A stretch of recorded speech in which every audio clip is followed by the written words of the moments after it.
This is a cadenza for orchestra by Christian Cortez. And the first thing that really pops out here is the rhythmic notation. So this looks good. That's all right. This measure specifically is quite troublesome. And it looks to me like you were just trying to avoid ties, mostly. But at the end of the day, it is kind of difficult to read. So you want to show the beat. Showing the beat is of extreme importance, especially when you're composing for orchestra, because if you think about it from the perspective of an orchestral player, you're not really staring at the conductor. You're looking at the music, and you need to see the conductor showing the beat. And the showing of the beat is going to be what keeps you in line. If I was going to rewrite this, you would have more ties, but you would basically just stick to eighth notes and 16th notes, and a few ties just thrown in there. So 8th, 16th, instead of this 16th going to a dotted 8th, you would have this as another 16th note, and that tied over to an 8th note. Basically, you want the beamed groups to be like 1, 2, 3, 4, or you want to at least show 1 and 3 instead of just beaming it all together. Because if I was trying to play this, I'm not an oboist, but even just trying to figure out the rhythm, I have to either count 16th notes really, really quickly and not pay attention to the conductor and hope you come in back at the right time, or you just have to rewrite it. And down here too, I see this and, this long note value starting on the and of a beat. That's also, you can do it. It's generally ill-advised. Just again, because you want to make sure you're showing that it's coming on an and, otherwise there's going to be some problems in trying to coordinate, make sure everyone's coming in at the same time, etc. It's a good rhythm. It has a lot of rhythmic interest to it, but I'd rather have it more aligning with the beat. So the first and last beats here are pretty good. The 16th should be tied to a 16th. The 16th should be beamed to another 16th, and then the 16th here should be tied into something else to kind of elongate that. And a lot of composers fall prey to this too. I don't want to single somebody out. It's something that everyone continues to refine, especially when you get 5/8 or 7/8. Showing the beat is of even more importance in those meters, because you absolutely have to make sure that the groupings of 3s and 2s are on track. This is really quite a short piece overall. It seems like it's not finished. I'm really quite curious as to why this piece is called cadenza, because cadenza has a kind of, it has a lot of connotations to it. The connotations being that it's generally for a solo instrument, very flashy. It's intended to show off the performer's skill. And so you have, concertos for orchestra. Bartók did that. It's grown in popularity as a genre. As a concerto for orchestra, which is kind of a contradiction in terms, I can understand a cadenza for orchestra working, but I'm not really seeing how this is a cadenza now, because it doesn't seem too technically complex. So that's just something to keep in mind. This next piece is by Kevin. It's called Ivan's Piece.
So 7/8, you want to show the 3 and 2 groupings. Some of these measures work really well. Some of these measures, like you could really tell how things line up, but not so much in some other measures.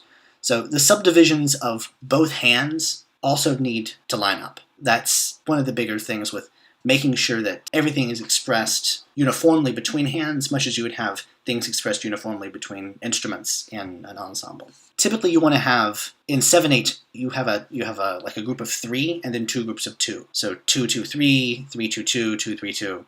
It's really whatever you want. And once you've chosen one, you can stick with that for the measure. Like here, I see it's like 3 3 1 in one hand, and then 3 2 2 in the other hand.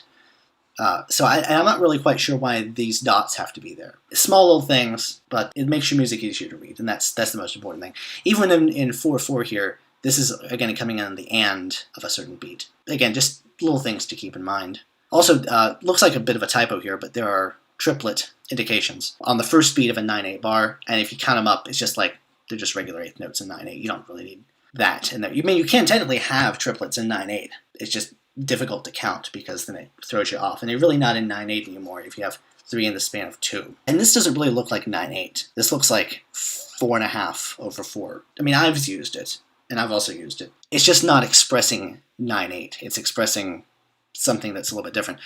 In the left hand, it looks like 8 plus 1, if you're thinking of it in terms of eighth notes.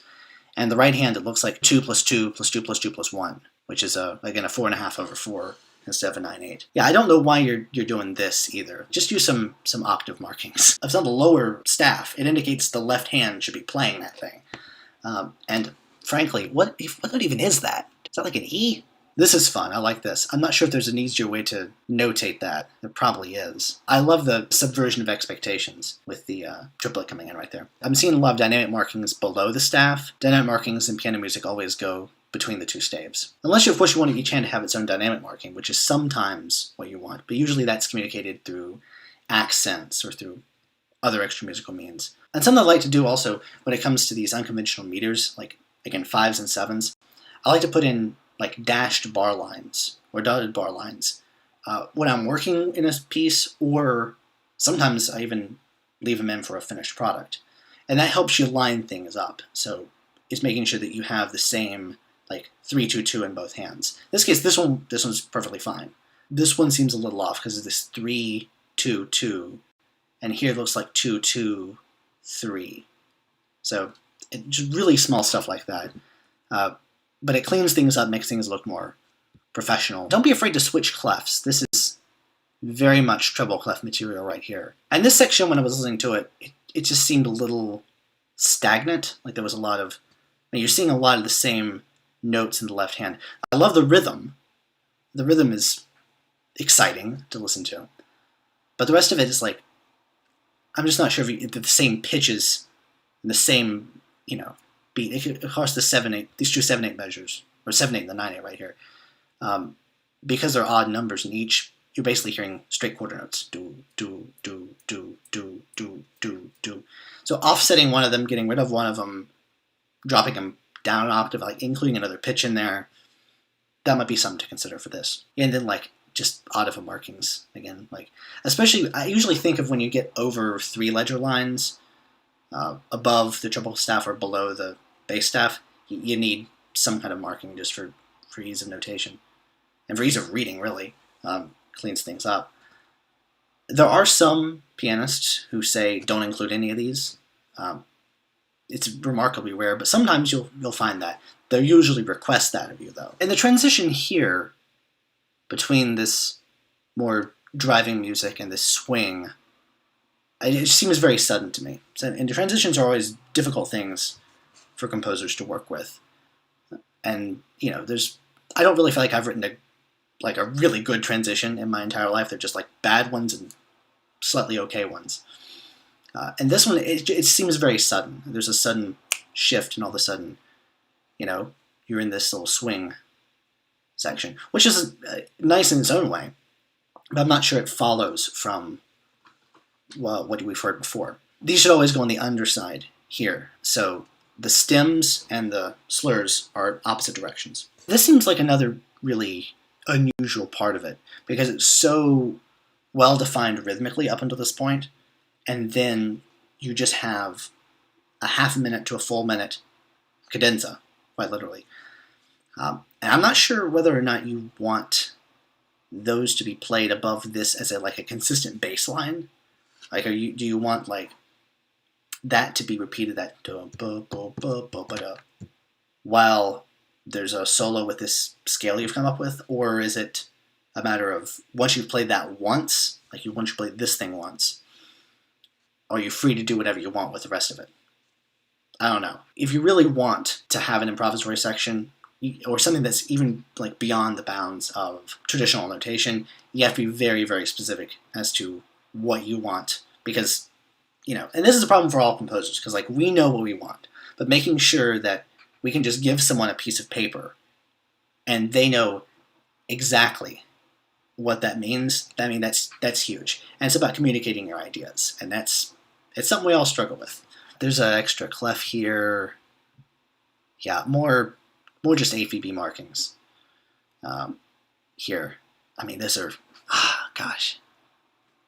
I don't even want to figure out what that note is. Yeah, and for here, whenever you have clef changes, the clef change goes before the bar line, so this would go away. This section sounds to me like it works in MIDI. I'm not so sure how well that's going to be precisely executed by a pianist. If I were given this, I would probably make sure the right hand is as steady as possible and then fake the left hand, because there's really no way to exactly get that at the tempo provided.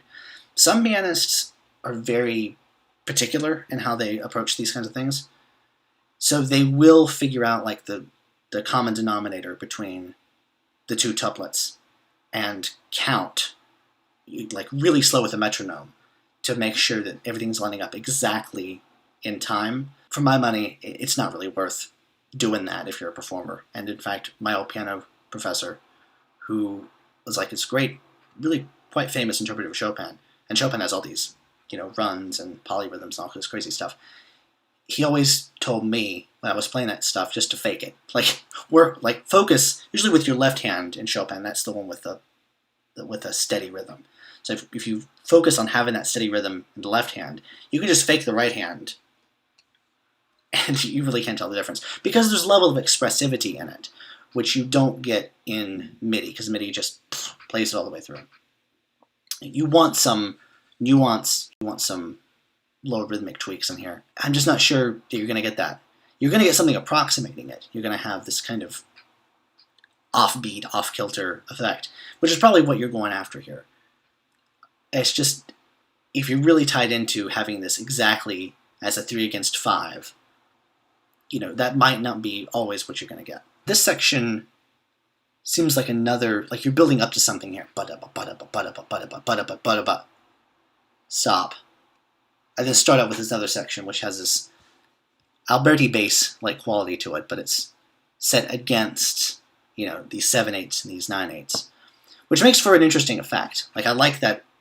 Again, it's very Stravinsky, and there's the rhythmically offset stuff, where you have an implied rhythm or implied meter in one hand, and then all of a sudden you're like, whoa, you're in this other rhythm, or this other meter. It just peters out here. And these should be stemmed up. If you have most of your notes below the middle of the staff, the stems go up. And usually that's a default thing in most softwares, so I don't know how this happened. And in the end, I'm not sure about the ending is the one thing I'm the most unsure about with this piece, because I was expecting almost a very manic, incredibly rhythmic conclusion, and this just, there's just a couple of chords and then you're done. So I like most of it, but this ending is I'm not sure if it really makes sense in the context of listening to the rest of the piece. So this is a piece that was submitted to me by Jack Deaton, and this is what he said. Hello, I hope you're doing well. Recently saw your 2-comp masterclass videos. This was submitted a while back. And thought I could get your thoughts and advice on a chamber work of mine. I'm a music composition student, sophomore now, and have been watching your biographies for a good while. When I saw you doing some masterclasses, I had to jump on it. The piece is called Midnight Cabaret, and it is what I consider to be my first real/serious work as a new composer. It was written for flute, B-flat clarinet, scores in C, piano, violin, and cello, and it's my tribute to impressionistic composers. Any help from you would be greatly appreciated.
think this has quite a bit of character. A while back I had this short series on writing a piece for Pierrot Ensemble, because I had the opportunity in my undergrad to write a piece that was recorded by 8th Blackbird.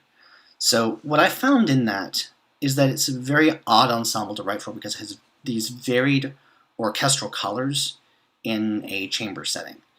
So you can really write orchestrally for it, but it's also a chamber group, so you can write more like a chamber group for it. In a lot of ways, it's similar to a wind quintet in that you have a lot of different colors in it, but it's more versatile than a wind quintet, because the wind quintet, you don't have as wide of a range, and you don't have as wide a tone colors, whereas here you have 2 wind instruments, 2 string instruments, and the piano, obviously, which has a huge range. This is Pierrot minus percussion, so I'm not privy to why it doesn't have percussion, but it helps make the sound more intimate, because writing for the percussion is one of those things that I found the most difficult in writing for Pierrot Ensemble, because you can write for any, it opens up your sound world so enormously. It's really profound. So if you limit what sounds that you have by just saying, I'm not going to write for percussion, it makes it an easier thing to write for.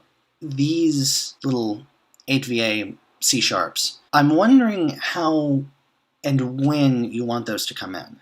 Because I'm hearing, ba ba ba ba ba ba ba. I don't think you want that, because that means you'd have to jump down 2 octaves and a major third from that high C sharp. And you're not going to get this gentle C sharp. You're going to have this rushed sound. I don't think you want a rushed sound here. Ahaz does this a little bit in his second sonata, and they're intended to be kind of out of time. So it makes sense that you would have this just when there's a piano solo, so the piano can take its time, and that's more of a soloistic section. Yeah, it makes a lot more sense down here. First of all, the score is very cluttered. I want to get that out of the way. Don't be afraid to, even go down to 1 system per page. That would be easier than trying to fit and force everything as you have it here. But this makes sense, speaking of grace notes, because that indicates, you're playing that before the beat, right before the beat, and jumping up to play the rest of it. Another thing is score order. So you want flute, clarinet, violin, cello, piano. That's the standard score order for your Pierrot ensemble. This makes some sense if you're thinking of it as kind of like a really, really, really small piano concerto, because you would have that's the score order that you would follow if you're doing it for an orchestra. The score does not say that it's in concert pitch. This is increasingly common nowadays, especially as ensembles are getting together to look at the entire scores instead of just their parts. But you need to make sure that the score itself says that the score is in C or the score is transposed. It was included in the email that this was in. It doesn't say it anywhere here, so just score in C over here, score in C up there, score in C, just somewhere indicating that the clarinet is at sounding pitch. Of course, don't do this when you're making the parts, for obvious reasons. Everything just seems kind of constricted. There's so much room that you have on this page to expand everything outwards, and even maybe go to 1 fewer measure per system. This would be an easy fix. This section also stood out to me in that it looks very much like piano music. And I'm not a violinist, but octaves, I know that's something that violinists practice all the time, is octaves, but I don't get the impression that it's extremely easy. And it may be easier or harder in lower or higher. Again, I'm not an expert in writing for the violin. But it just seems like piano music. This is a very idiomatic piano texture. I think you can get away here with putting in quarter notes. Quarter notes in the end of 1 or 3 generally are fine. That's the one real exception to the making sure the beat is expressed rule. This is perfectly reasonable to do, but that's one of those shorthands that ba ba ba ba ba ba. That's a common enough rhythm that it's pretty easy to read. In this section through here, there's a lot of very almost throbbing sort of piano chords. Jum, jum, jum, jum. And I'm just thinking that if you expand one of these by a little bit, or leave one out, or revoice them a little bit as they go along, that might add another layer of interest instead of just this accompaniment figure. Really, the piano seems to very much be in the background here, And there are all these other lines which seem like almost elaborations of the same line. Is that a D sharp against a D? Spicy. Everything just is really bunched together in this piece. Like here, there's so much space down here and almost no space right here.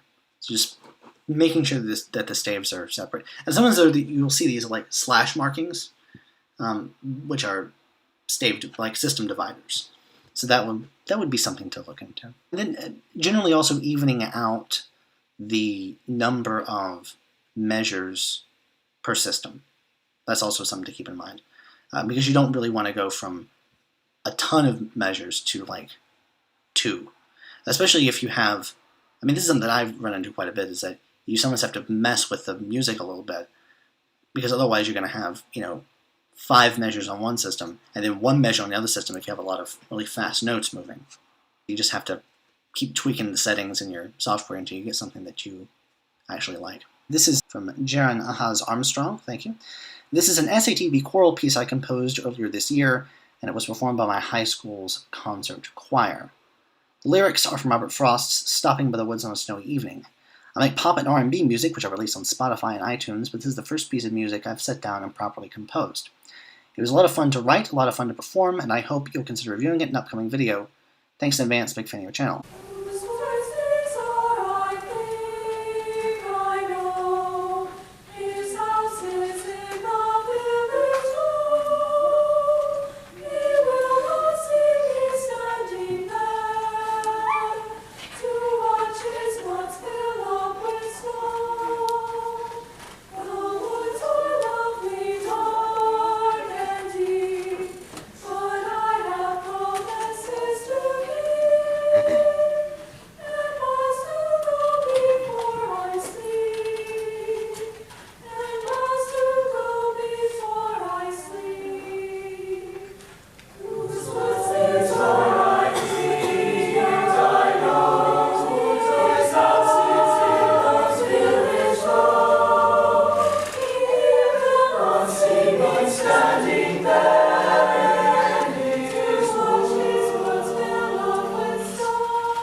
This is the first choral piece in one of these composition masterclass, so a few things to get out of the way is you have to have the bar lines going all the way through. It's for ease of reading, all sorts of other stuff. Okay, well, one thing that's getting to me here is the G flat. So G flat has a certain role in G minor, like if you're in natural minor and you want to have a tone that's a half step above going to the subtonic, so which would be F, you would use the G flat as the note that would go down to the F natural. But this does not work as a G flat, it's an F sharp, which a lot of people look at the keyboard and they think, oh, it's the same note. From a functional perspective, it really isn't. Like you want that chromatic step being expressed as a leading tone, and the leading tone is not present in G minor, so you want an F sharp, which also makes more sense because otherwise you're going from G natural to G flat back to G natural, and sometimes with a really thick texture, that's what you need to do. Typically, though, not a good idea when you're, especially when you're working with choral music, because especially with this, there's no piano accompaniment. So you have to write something that is idiomatic to look at and is like eminently understandable from the perspective of, in this case, the soprano section. So this huge soprano solo, which is the whole first page in a little bit. And then all the other voices come in at pretty much the same time. There's a part of me that's wondering if it would be more effective if you had a more gradual entrance of voices. Maybe have the altos come in a little bit earlier and, echo, because, but I have promises to keep, and miles to go before I sleep, and miles to go before I sleep. It might be interesting if the altos sang this music, because that's something that's very performable by the altos, but it gives it a more, like a darker quality to it. And I think that might be a good thing to break up this long, extended soprano solo. Give you a hint of like some new sound, and then you can have sopranos, altos, and then, the tenors and basses. Or you may even get rid of, say, this with the tenors. So if you have this as soprano, alto, bass, then you wait until the middle of the next measure, then the tenors come in with these woods. Because all the tenors are doing at this point is they're repeating these woods I know, his wood, yeah. So you don't really need this right here. And that might make it a little easier to go from this extended soprano solo to full choir. Also, because there's text involved, you have text down below and you want the dynamics up above the staff. Sometimes the little stem down below on the P can actually intersect with the top line of the staff. But that's just one of those things that, this works. It's clear what you want, but part of it's just following convention and making sure that your scores look exactly how they should. Well, this is another problem with the G flat, is that G flat to G is an understandable relationship. Where it really becomes a problem is that when you have stuff like this, because that is a diminished fourth, when it's really just a major third. And hearing a major third, yada, it looks like a third, it sounds like a third, it is a third. When it sounds like a third and it really is a third, but it's expressed as a fourth. Once it's in your ears, it makes sense. But if you're just trying to read this through, not having heard it before, those poor altos are going to be thrown for a loop. But I'm wondering if there could be room for some 5/4 or some 3/4 at some point in here. Especially I'm thinking around here, measure 17, measure 18, especially measure 19 here. So, my little horse must think it queer to stop out. So, I might consider changing it to a 5/4 here on queer, because that's the end of the line. You want to say it too. My little horse must think it queer to stop without. It gives a natural pause, like a resting point there, and it stops it from being so mechanical. This is a Fugue from Hunter. I have really enjoyed your Masterclass series so far. I started writing a Fugue, big fan of Bach and Shostakovich. After completing the exposition, I'm not really sure how to structure the development section. I understand the different means of thematic manipulation, i.e. inversion, modulations, stretto, retrograde, augmentation, and diminution, but I'm feeling really uncomfortable with just doing whatever I randomly want. I was wondering if you had any tips for structuring a development section. Any other advice would be greatly appreciated as well.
this is another piece I really like. There's a great forward drive, there's rhythmic vitality, and even though it's in 3/8, there are these sections that almost have this 2/8 or 2/4 feel, and that rhythmic ambiguity really helps a forward drive. So ba-da, ba-da, ba-da, ba-da, or ba-da, ba-ba, ba-ba, you can hear that in 3/8, you can hear that in, ba-da, ba-da, ba-da, ba-da, or ba-da, ba-da, ba-da, ba-da. That's kind of fun. Let's get to the real heart of the question, which is, what is a fugue? And I think people tend to think of fugues as like a form in the same way that you'd see sonata form or ABA form or rondo form as forms. So these other forms lay out sections of a piece and can act like a mold that you can then fill with music. So there's a structure to it, and even though that's not how composers who came up with these forms or developed these forms conceived of those things, it's how you can imitate them. Like if you know sonata form, you can just say, oh, this is my exposition, this is my development, this is my recapitulation, these are the keys I'm going to. And then all of a sudden you have a sonata movement.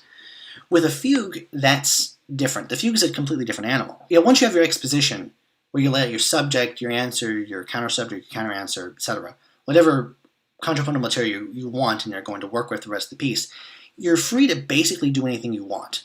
And that can be kind of scary, because sometimes you want to know where a piece is going to go. So long as it moves forward with the same momentum, and as long as it's still contrapuntal in nature, and as long as it still works with some of the motifs that you have introduced and developed already, you can go anywhere you want to. It's not like, there's a development section of a fugue. There isn't. There's an exposition, and there are these episodes where you're free to do whatever you want. I mean, I keep saying that, but that's the beauty of the fugue as a form. You just don't want the fugue to be static. I mean, a static fugue is a dead fugue. It's even in the etymology of the fugue itself. Like the word fugue means to chase or to flee. So just maintain the momentum. And the exposition is the longest statement of these basic elements within a fugue, but they come back occasionally. So it's up to you. So if you have this snippet of counterpoint that comes against one of your main subjects, you can use that as the basis of one of your episodes. So once you have the exposition, your episodes are really totally free. So as long as you have knowledge of all these basic fugal building blocks, like how to structure counterpoint as you listed in the email, I mean, that's all you really need to know. And this is why I'm a little bit confused by the question, because it implies a presence of a development section, which is something you'd find in an actual form, whereas a fugue is really open-ended. It's not a form in the same way that those other forms are forms. And the art of the fugue is to follow contrapuntal rules while still make something that sounds more than just like a fugue exercise. Because a lot of music students are forced to write at least fugue expositions, if not full-on fugues for classes or entrance exams, whatever. And this one doesn't sound like a fugue exercise. I mean, it's really quite involved. There's a lot of energy in this. You really feel like you're flying through this fugue, which is the sign of a really good fast fugue. You have good slow fugues that have their own momentum. I mean, a lot of Bach fugues are fairly slow. Well, at least they can be played slow. But the speed does not have to do with the momentum. You can have momentum, a big ship, is not going that fast, but you get hit by it, you're in a world of hurt. So it has a lot of momentum still. That's the way I like to think of those things. This is from Dawid Grenda. I hope I'm pronouncing your name correctly. I do not know any Polish. He writes, "Greetings from Poland. I'm 16 and lately I discovered your channel, and it's great. Keep up the good work. Recently I watched all of your composition masterclass videos, and I thought, why wouldn't I submit my piece? So here it is. The piece is called Elegié, and it is 6 minutes long, written for string orchestra. Dashed lines mean special emphasis on expression.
So, dashed lines, first off, aesthetically, quite pleasing. But special emphasis on expression. What does that mean exactly? Like, are the notes to be emphasized more? Should there be like a sigh motif associated with them? Are they supposed to be like brought out? Is it more vibrato? Is it more espressivo on those notes? Is it your version of Schoenberg's Hauptstimme notation? I don't know. Like, there's no way for me to infer that information from simply saying special emphasis on expression. And without more detail, it's hard to say. I like the idea of it. I think it could work very well. I mean, it's unobtrusive. It makes a lot of sense, as opposed to those, H or N markings in Schoenberg scores. I don't know what it really means. Like, how are your players going to express that? I don't know. Also, from an aesthetic perspective, everything's very modern. Like, you have this nice, thin, sensory font. And then you get to the bass clefs. And they're just... I like those bass clefs. They're very old-fashioned.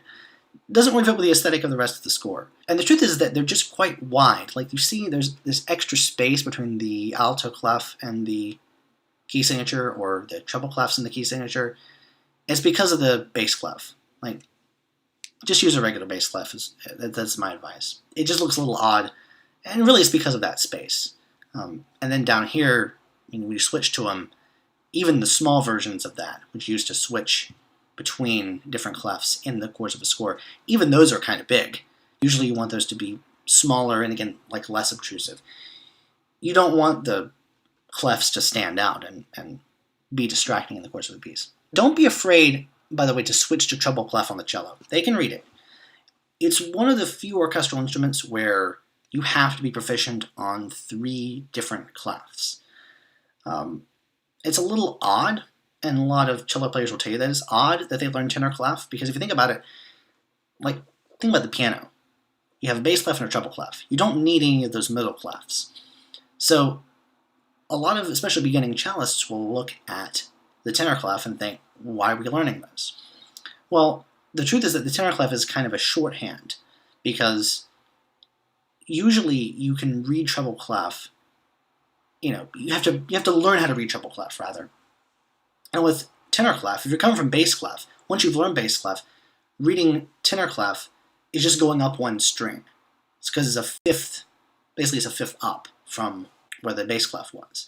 And of course, when you have accidentals in there and key signatures, it starts to mess with that a little bit. But by and large, that's the cheat code to tenor clef. And there are historical reasons why you'd have that as well, because it used to be that cellists and most string players didn't go nearly as far up the fingerboard as they do now. And so it's still very useful, especially when you're basically between this A, like the A below middle C, open A string, and like the A above that, you're fine. But once you start getting above this A, I say just switch to treble clef. They can read it. And measure 10, this popped out at me. Do you have strings in mind? I know you obviously there are strings playing this, but sometimes, especially in Mahler scores, you'll see individual strings being notated. Like, say, play on the G string here, play on the D string there. And I think you can play all the way up to probably about here pretty easily. You can play that on the G string, certainly up until you get to here. What I usually think of when I'm writing for strings is that 1 string can basically get you 2 octaves. So from this low G here, you should be able to get notes all the way up to this high G, but that's a rough approximation. The G string has this warm, rich, very almost metallic quality to it. It's more earthy and more growly, but that's one of those things that gives you such a unique sound. It makes the violin sound more like a viola, really. Yeah, this is very Mahler-esque in general. It seems like you were inspired quite a bit by the famous Adagietto from the Fifth Symphony, which is glorious piece of music. I like how you're very specific with your dynamic markings throughout all of this. Here, I'm just wondering, you're not going to get the middle of the staff. That's an okay register on the violin. You're not going to get a really intense sound like you would really low down, or a different really intense sound as you would way high up. The middle register doesn't have the kind of powerful effect This, I don't know why this is a thing. This seems like a longer fermata, but it looks like a pig snout. If you want a really long fermata, just put lunga over the top of it. A is 427 hertz. That's pretty low.